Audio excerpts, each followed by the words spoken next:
వాటిని కూడా చాలా ఇసుకలనే కడతాం. వాటికి పిల్లర్స్ ఉంటాయి. మొత్తం ఆ రివర్లెట్స్ కోసం కట్టినటువంటి ఉపనదుల మీద కట్టేవి కానీ, మెయిన్ గోదావరి మీద కట్టేవి కానీ, అన్ని బ్యారేజీల మీద కలిపి 300 చిల్లర ఉంటాయి. ఇది పిల్లర్స్ బ్రహ్మాండంగా 3 బ్యారేజీలలో కలిపి దాదాపు 200 చిల్లర గేట్లు ఉంటాయి. అంత పెద్ద పని అది. దాని తర్వాత ఒక్కొక్క పంప్ హౌస్ మొన్న వీళ్ళు ఒత్తిరు కదా, నందిమేడారంల వరద కాలువలో నీళ్ళు పోయడానికి.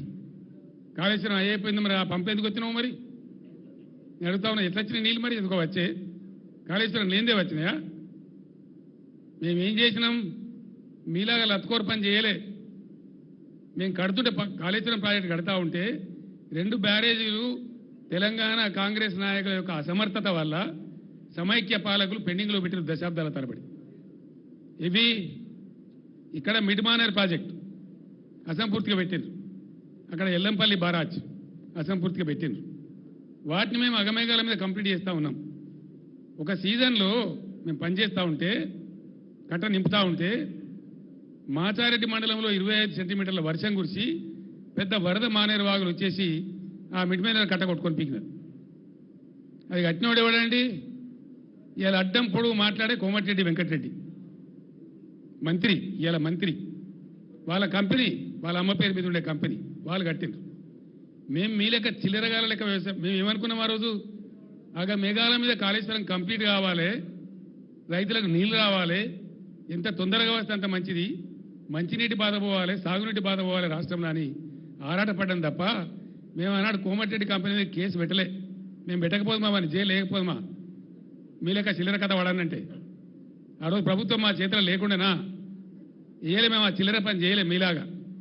సరే సరే దరిద్రుడు పోలేని చెప్పి కట్టినాం ప్రాజెక్టు, నింపి నిలబెట్టినాం, నిండా నింపి గంగమ్మలాగా తయారు చేసినాం. ఆ బ్రిడ్జి మీద పోతుంటే 2 పక్కల చూస్తే భయమయ్యే పరిస్థితి పెట్టినాం. అంత అద్భుతంగా నీళ్ళు కనబడేది, సముద్రంలా కనబడేది. దాన్ని మీరు ఇలా ఎడారి చేసినారు, నాశనం చేసినారు మీ తెలివి తక్కువతనం వల్ల, మీ అసమర్థత వల్ల. యాక్చువల్ ఫ్యాక్ట్ ఏంటండి రాహుల్ గారు? ఫ్యాక్ట్ ఈజ్ ఆనెస్ట్లీ టెలింగ్, గోదావరిలో వచ్చే వరద మామూలుగా ఉండదండి. ద ఫ్యాక్ట్ ఈజ్ దిస్, గోదావరిలో పైనుంచి నీళ్లు తక్కువ, కింద నీళ్లు తక్కువ. గోదావరిలో నీళ్లు వచ్చేదే, నీళ్లు దొరికేదే ప్రాణహిత. ఇంకొక ఆడ నీళ్లు లేవు. ఆ ప్రాణహిత దాటినాకనే కట్టాల. దానికోసం ఒక 6 నెలలు తపస్సు చేసినట్టు చేసి ఆ మేడిగడ్డను కనిపెట్టుకున్నాం. మేము కేంద్ర ప్రభుత్వ సంస్థ వ్యాప్కోస్ లైడార్ సర్వే కావాలంటే లైడార్ సర్వే కూడా చేసినాం.